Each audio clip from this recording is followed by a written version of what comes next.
बिस्मिल्लाहिर्रहमानिर्रहीम, अस्सलाम वालेकुम। आप देख रहे हैं न्यू पाकिस्तान की स्पेशल ट्रांसमिशन पैगाम रमज़ान। आज है 9वां रोज़ा और मैं हूं आपकी मेज़बान ज़रिया परफान और मैं हूं आपके साथ अनवार खावर। लेकिन सबसे पहले आज जो हम बात करने जा रहे हैं वो पाकिस्तानी मईशत के हवाले से बात करने जा रहे हैं, क्योंकि पाकिस्तानी मईशत के लिए जो अहम तरीन मामला था वो IMF से मुआहदा था और अब पाकिस्तान और IMF के दरमियान ये मुआहदा तय पा चुका है। और इस मुआहदे के बाद पाकिस्तान को IMF से एग्जीक्यूटिव बोर्ड की मंजूरी से आइंदा माह $1.1 अरब की किस्त भी मिलेगी और ये आखिरी किस्त मिलते ही जो $3 अरब का स्टैंड बाय अरेंजमेंट है वो भी ख़त्म हो जाएगा और इसके बाद पाकिस्तान एक बार फिर से नए कर्ज प्रोग्राम पर भी काम शुरू कर देगा। बिल्कुल, जून में फाइनेंस बिल के जरिए 9 लाख दुकानदारों को फिक्स टैक्स में लाने की प्लानिंग कर ली गई है और पहले मरहले में इस्लामाबाद चारों सूबाई दारुल हुकूमत के दुकानदारों को स्कीम दी जाएगी, जिसके बाद मुल्की हालात के पेश नज़र शहबाज शरीफ मुख्तलिफ इक़दाम करते हुए नजर आ रही है। अब वज़ीर आज़म शहबाज शरीफ समेत काबीना ने तनख्वाह ना लेने का फैसला भी किया है, लेकिन इसके साथ साथ वज़ीर आज़म ये कहते हैं कि अब सरहद पार मजीद दहशतगर्दी बर्दाश्त नहीं होगी। दूसरी तरफ वज़ीर आज़म ने हमसाया ममालिक को दो टोक पैगाम दे दिया है और इसके अलावा सोशल मीडिया की अहमियत के पेश नज़र भी वज़ीर आज़म के ज़ेर सदारत हुकूमती तर्जुमानों का पहला इजलास हुआ, जिसमें कारकर्दगी मीडिया और सोशल मीडिया पर बेहतर अंदाज से दिखाने के लिए तर्जुमानों की टीम में इजाफे का फैसला किया बिल्कुल ऐसी है। तो बिलाखिर जो सोशल मीडिया की अफादियत है उसका अंदाजा पाकिस्तान मुस्लिम लीग नून को भी हो गया है। जो तनकीद उन पर की जाती थी कि सोशल मीडिया पर वो इतने एक्टिव नहीं हैं, जो भी काम उन्होंने किए हैं वो उस तरह से सोशल मीडिया पर उसको पोर्ट्रे नहीं कर पा रहे हैं। इसके अलावा सुप्रीम कोर्ट ने 9 मई वाक़े के 5 मुलज़मान की ज़मानत की दरख्वास्तें भी मंजूर कर ली हैं। इलेक्शन कमीशन ऑफ पाकिस्तान ने खैबर पख्तूनख्वा में सेनेट इलेक्शन के लिए PTI रहनुमा मुराद सईद, आज़म सवाती और PTI पार्लियामेंटेरियंस के रहनुमा महमूद खान के कागजात नामजदगी भी मुस्तरद कर दिए हैं। इसके अलावा एक और बड़ी अजीब सी स्टेटमेंट है जो कि KPK के वज़ीर आला की तरफ से है, जिन्होंने सर फाड़ने का हुक्म दे दिया है। और किन लोगों का सर फाड़ने का वो भी हम बता देते हैं। वज़ीर आला KP ने रिश्वत मांगने वाले अफसर का सर फाड़ने का हुक्म देते हुए कहा है कि राशि अफसर के सर पर ईंट मार दो और मेरा नाम लो, यानी कि जो भी सर फाड़ेगा उसको कुछ नहीं कहा जाएगा। तो जो कोई दुरुस्त बात भी वो करते हैं वो ऐसे गलत अंदाज में करते हैं कि माशरे में उसका एक नेगेटिव इम्पैक्ट ही जाता है। इस तरह से करके शायद जो मामलात हैं वो तो अच्छे तरीके से नहीं चलाए जा सकते। लोगों को बड़ा आसान मौका मिल जाएगा किसी से बदला लेने का और फिर ये कहने का कि ये मेरे से रिश्वत मांग रहा था इसलिए मैंने इसका सर फाड़ दिया। बिल्कुल, इसी पर बात कर लेते हैं। हमें ज्वाइन कर रहे हैं सीनियर तजज़ियाकार शाहिद मेतला साहब। अस्सलाम वालेकुम शाहिद मेतला साहब, रमजान मुबारक। कैसे हैं आप? वालेकुम अस्सलाम ज़रियाब अनवार, दोनों का बहुत शुक्रिया और रमजान मुबारक और खैर मुबारक। शाहिद मेतला साहब, ये जो स्टेटमेंट वज़ीर आला KPK ने दी है, ये देखने में अगर इसका मैसेज भी लिया जाए तो किस तरीके से परसीव किया जाएगा? क्योंकि सर फाड़ने के अहकाम जारी करना है किसी भी वज़ीर आला की तरफ से, चले मान भी लिया जाए कि रिश्वत देना और लेना ये तो दोनों हमारे दीन में भी इसकी पाबंदी की गई है, लेकिन अगर आपने एक सही काम की इम्प्लीमेंटेशन भी करवानी है तो इतने एग्रेसिव एटीट्यूड के साथ आपको लगता है? ऊपर से KP के लोग तो वैसे ही बड़े जज्बाती है जब अपने पठान बहन भाइयों के हवाले से बात करते हैं। कैसे देख रहे हैं आप इस स्टेटमेंट को? फैलेगी इससे? ये बड़ी जबरदस्त बात की है। देखिए, PTI का हमेशा से ये अलमिया रहा है कि वो बगैर अपने स्टेचर के और उसको वो ऑब्जर्व करे, बगैर वो चीजें इस तरह से कहते रहते हैं जो कि उनको नहीं कहनी चाहिए। और अली मीन गड्डापुर साहब को भी देखना चाहिए कि अब वो वज़ीर आला, अब कोई आम सियासी रहनुमा वो नहीं है, तो जो भी वो बात करेंगे उसकी इम्प्लीकेशंस होंगी, उसके रिपरकशंस होंगे। तो वो जो भी बात कर रहे हैं उनको बहुत एहतियात से करनी चाहिए। बात सही है कि रिश्वत नहीं देनी चाहिए, रिश्वत नहीं होनी चाहिए, लेकिन फिर अगर अदरवाइज भी दूसरी तरफ हम शेर अफजल मरवत का स्टेटमेंट देखते हैं जो ये दावा करते हैं कि भाई पिछले कुछ अरसे में PTI के रहनुमा थे वो खरबपति हो गए और उन्होंने बहुत पैसा बना लिया। हमारी अपनी भी जब बात होती है तो यही बात सामने आती है कि PTI के लोग जो बहुत ही आम से थे, नॉमिनल उनका फाइनेंशियल स्टेचर था, अब वो माशाल्लाह से दे आर बिलियनर्स था।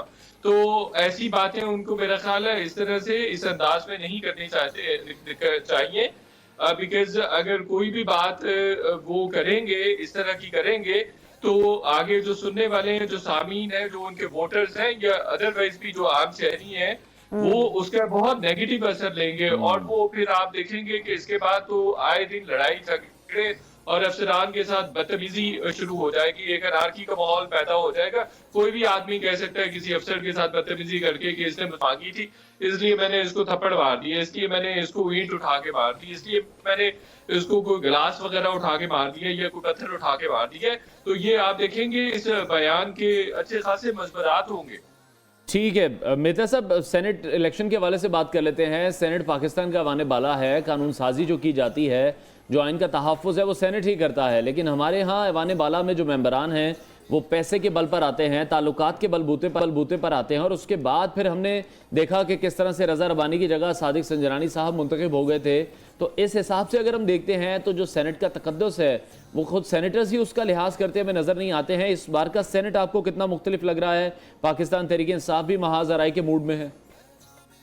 थोड़ा सा मुख्तलिफ इसलिए एतबार होगा कि इस दफा चीजें बड़ी कंट्रोल्ड होंगी। फॉर एग्जाम्पल KPK में या अदरवाइज वहां बलोचिस्तान से हमने देखा है कि हमेशा वहां पे पैसे चलते हैं। पंजाब में और सिंध में ऐसा इस तरह का कोई मामला नहीं होता। सिंध की अगर बात करें तो सिंध में तो जो भी पीपल्स पार्टी नॉमिनेट करती है, MQM नॉमिनेट करती है, चूंकि उनका कंट्रोल है खासा ज्यादा, तो वो जो भी नॉमिनेट करते हैं वही सेनेटर्स बन जाते हैं और फिर वो पार्टी बैक्ड सेनेटर्स होते हैं। तो इस तरह का मामला पंजाब में भी हमें देखने में मिलता है, लेकिन KPK में और बलूचिस्तान में इस तरह का मामला नहीं होता। KPK में हालांकि टिकट्स पे आते हैं, लेकिन उसके बावजूद जो MPs होते हैं अपने वोट्स वगैरह भेजते हैं। बलूचिस्तान में भी यही सिलसिला है। और पिछले 2 अदवार में थोड़ा चूंकि जो पार्टी थी दोनों जगहों पे इतनी ज्यादा स्ट्रॉन्ग नहीं रही। बलूचिस्तान की अगर स्पेशली बात करें तो ऐसा कोई पार्टी एग्जिस्ट ही नहीं करती। वो ऑन पेपर तो एग्जिस्ट करती हैं पार्टीज, पीपल्स पार्टी है, नून लीग है या दीगर तमाम जमातें, लेकिन बेसिकली वो ऐसा जो उनकी कोई नजरियाती वाबस्तगी किसी भी पार्टी के साथ नहीं है।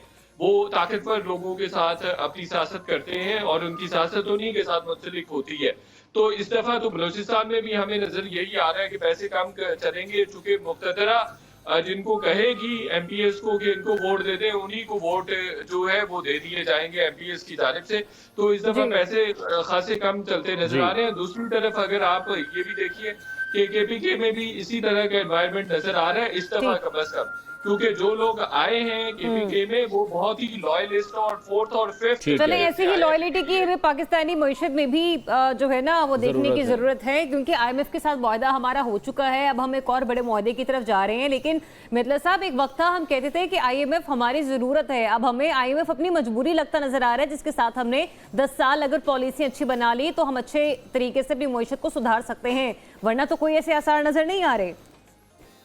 जी ज़रिया बिल्कुल बहुत ठीक बात की है, बल्कि अभी हम ये कंक्लूड कर रहे हैं $3 बिलियन का SBA, लेकिन इसके बाद हम ये भी एक्सपेक्ट कर रहे हैं कि 6 बिलियन या 8 बिलियन का एक और भी एग्रीमेंट एक्सपेक्ट कर रहे हैं, वो भी नेगोशिएट होगा और अप्रैल में ये $1.1 बिलियन मिल जाएंगे। तो उसके बाद हमारी ज़रूरत है और इस पर बात हो रही है, ऑलरेडी बात हो रही है और बिल्कुल हम IMF से रुजू करेंगे। उसकी बुनियादी वजह ये है हमने इन चीज़ों पर तवज्जो नहीं दी, हमने टैक्स को ब्रॉड नहीं किया, टैक्स नेट नहीं बढ़ाया। हमेशा से हम ये बात तो करते रहे हैं कि हम टैक्स बढ़ाते हैं, टैक्स नेट बढ़ाते हैं। टैक्स नेट बढ़ाने की बजाय हम टैक्स का रेट बढ़ाते हैं। एक मिनट मतलब साहब, टैक्स नेट पे मेरा सच में एक सवाल मैं चाह रही थी कि मैं आपसे उस पे बात करूं। जो फिक्स टैक्स दुकानदारों पे लगाने के हवाले से अहकामात या फैसले सामने आए, आपको लगता है कि फिक्स टैक्स पॉलिसी एक मुस्बत कदम होगा पाकिस्तानी मईशत को लेकर? बिल्कुल होगा। देखिए हमारे यहाँ डिफरेंट तरह के माफियाज हैं, गिरोह हैं, मफाद परस्त गिरोह हैं और जिनके वेस्टेड इंटरेस्ट होते हैं। आप रिटेल मार्केट को देख लीजिए, 30-35 रिटेल मार्केट में जो है एंटरप्रेन्योर्स है, लेकिन उनमें जो टैक्स देने वाली जो रेशियो है वो 0.002% भी नहीं है। इतनी कम रेशियो है, यानी 0.1% भी उनकी रेशियो नहीं बनती है। तो ऐसे में ये पॉसिबल नहीं है। ये मैं 1-1.5 साल पहले की बात कर रहा हूँ, 1-1.5 साल में खासी बेहतरी आई है। अब ये रिटेलर्स को भी टैक्स नेट पे लाया जा रहा है, जो कि बहुत अच्छी बात है। फिर दूसरी तरफ आप देख लीजिए कि एक अच्छी खासी जो GDP में हिस्सा जो है एग्रीकल्चर सेक्टर का 20% बनता है, लेकिन आप देख लीजिए कि उनका जो टैक्स नेट में जो टैक्स रेवेन्यू में जो उनका कंट्रीब्यूशन है वो 2% भी नहीं है। ये भी बड़ा अनफॉर्चुनेट है। फिर अगेन आप रियल एस्टेट सेक्टर का देख लीजिए, रियल एस्टेट में 1000 अरब रुपए की 1 साल की चोरी होती है। आप बिल्कुल मेहता साहब, हम भी यही चाह रहे हैं कि जो बड़े माफियाज हैं, जो बड़े कार्टल्स हैं, उन पर पहले हाथ डाला जाए, उनसे टैक्स निकलवाया जाए। बहुत शुक्रिया सीनियर तजियाकार शाहिद मेहता साहब हमारे साथ इन कॉन्वर्सेशन थे, आपका बहुत शुक्रिया। आगे बढ़ते हैं और वसी शाह साहब को हम प्रोग्राम में खुशामदीद कहते हैं, वो हमें ज्वाइन कर चुके हैं। तफसील के साथ उनसे भी बात करेंगे, लेकिन फिलहाल हमें जानना है कि आज किचन में क्या बन रहा है और क्या तैयारी हो रही है। तो आप जरा किचन का रुख कर लें और अनम से पूछ रहे हैं कि आज रेसिपी क्या है। अस्सलाम वालेकुम अनम, कैसी हैं आप? अस्सलाम, मैं ठीक ठाक, आप कैसी हैं? तो भाई तलो के किचन में क्या बनाने जा रही हैं आज आप? तल्लू की किचन में आज हम बनाने जा रहे हैं जी वाइट सॉस चिकन चीज़ बोटी। ज़बरदस्त। तो ये बिल्कुल ही थोड़ी यूनिक स्टाइल की, एक तो होता है ना रेगुलर बारबेक्यू आपने खाया होता है, मगर ये इसके साथ थोड़ा सा वो कहते हैं ना थोड़ा ट्विस्ट के साथ है ये रेसिपी। तो उससे पहले आपको पता है कि हाथ धोना बहुत ज़रूरी है। आ जाइए और मैं डिटॉल के हैंड वॉश से जो है हाथों को कर लेती हूँ वॉश अच्छे तरीके से। और आपको पता है कि जब आप इससे हाथों को अच्छे से वॉश करो तो आपके हाथ जो है वो 100% जो है वो जर्म फ्री भी हो जाते हैं, प्लस मॉइस्चराइज भी हो जाते हैं। और प्लस एक और चीज़ जो सबसे अच्छी है उसके बाद ये होता है कि आपके हाथों से बड़ी ही ज़बरदस्त सी एक महक आना स्टार्ट हो जाती है। एग्जैक्टली। और आपको पता है कि हम तलो के किचन में मौजूद हैं और तलो की ही रेसिपी को जो है आज हम ट्राई करेंगे। एग्जैक्टली। और ये बड़ी ही क्विक बनने वाली रेसिपी है। और लेकिन एक चीज़ इसका मैं इम्पोर्टेंट जो पार्ट है वो बताती जाऊँ कि आपने जब इस रेसिपी आज तो नहीं, एक मिनट, आज तो कोई इंग्रेडिएंट आपने छुपा कर नहीं रखा? नहीं, कोई छुपा के नहीं, मैंने डाल लिया है, आपको पता नहीं चलेगा क्योंकि मुझे था कि डिस्कशन एक लंबी हो रही थी और हमारे पास कुकिंग टाइम जो है वो थोड़ा शॉर्ट होता है। तो इस वजह से मैंने सोचा कि थोड़ी सी मैरिनेशन कर लेती हूँ ताकि चिकन के अंदर जो है एक मैरिनेशन आ जाए। अच्छा, मैं आपको ये बता रही थी कि जब आपने इसको सर्व करना है तब ही राइट अवे जो लास्ट वाला जब मैं आपको बताऊंगी वो वाला एलिमेंट आपने इसके साथ करना है। अदर देन जो है ये सारी रेसिपी जो है आपकी स्पॉइल हो जाएगी। सिंपल मैंने इसके लिए चिकन बोनलेस लिया है मगर थाई के पीसेस लिए हैं, डीबोन करवा लिया है और उसको छोटे क्यूब्स में कट कर लिया है। उसके बाद हमने इसके अंदर तिक्का मसाला है, थोड़ा सा रेड फूड कलर है इसमें जो चिली फ्लेक्स है, सॉल्ट है, जिंजर गार्लिक पेस्ट है, सारा कुछ डालने के साथ दही इसमें जाएगी 2 से 3 टेबलस्पून। डालकर आपने चिकन को मैरिनेट कर देना। अगर आपके पास घर में टाइम है तो तकरीबन 1 घंटे के लिए, लेकिन अगर आपके पास टाइम नहीं है तो मिनिमम हाफ एन आवर के लिए आपने इसको मैरिनेट करके रख दें। और फिर आपने इसको 2 से 3 टेबलस्पून तलो कुकिंग ऑयल के अंदर हम इसको पकाएंगे और जब ये बिल्कुल रेडी हो जाएगी तो फिर हम इसको कोयले का स्मोक देंगे। अच्छा, मुझे अपनी ये बताना है कि क्योंकि अब इसे बारबेक्यू की तरह से बना रही रेसिपी को ये डीप फ्राई वाला तो कोई आज मामला नहीं है, तो आप कितना इसमें ऑयल इस्तेमाल करेंगे? इसके अंदर हम 2 से 3 सिर्फ टेबलस्पून जो है हमारा तलो का कुकिंग ऑयल वो हम यूज करेंगे। और ये आपने जब बिल्कुल रेडी हो जाए तो उसके बाद हम दूसरे पैन के अंदर जो है इसकी व्हाइट सॉस रेडी करेंगे। व्हाइट सॉस के लिए हम 1 टेबलस्पून बटर लेंगे, उसमें 2 टेबलस्पून हम मैदा ऐड करेंगे, उसको अच्छी तरीके से सौते करेंगे सॉल्ट एंड ब्लैक पेपर के साथ और मिल्क ऐड कर देंगे तो हमारी व्हाइट सॉस जो है वो रेडी हो जाएगी। एक और पैन के अंदर जो है हम मोज़रेला चीज़ को जो है वो मेल्ट कर लेंगे 1 टेबलस्पून ऑयल के साथ, जो है हमारा तलो का ऑयल, और उसको अलग रख लेंगे। फिर आपने इसकी असेंबलिंग इस तरह से करनी है कि आपने अपने प्लेटर में सबसे पहले चिकन बोटी रखनी है, उसके बाद ऊपर से थोड़ी सी व्हाइट सॉस ड्रिजल करनी है और लास्ट में मेल्टेड मोज़रेला चीज़ इसके ऊपर जाएगी और इसको फ्रेश कोरिएंडर और चिली फ्लेक्स के साथ हम गार्निश करेंगे। भाई बहुत खूब। और ये सुनकर तो मेरे मुंह में अभी से पानी आ रहा है पूरा। अभी हमें कुछ 40 मिनट इंतजार करना है रेसिपी को खाने और आप इसको एंजॉय कर सकते हैं जो पिज़्ज़ा ब्रेड होती है उसके साथ, या अरेबिक एक ब्रेड अवेलेबल होती है मार्केट में, वो थोड़ी क्रिस्पी होती है तो आप इसको इवन कि मैं ये सोच रही हूँ कि जो शवरमा ब्रेड होती है ये उसके साथ भी बहुत ज्यादा अच्छी लगेगी अगर आप थोड़ी सी वेजीज को ग्रिल करके रख लें। एनीवेज क्विकली ब्रेक लेने का कहा जा रहा है। ब्रेक के बाद दोबारा से आपको ज्वाइन करते हैं, देखते रहिए पैगाम रमज़ान।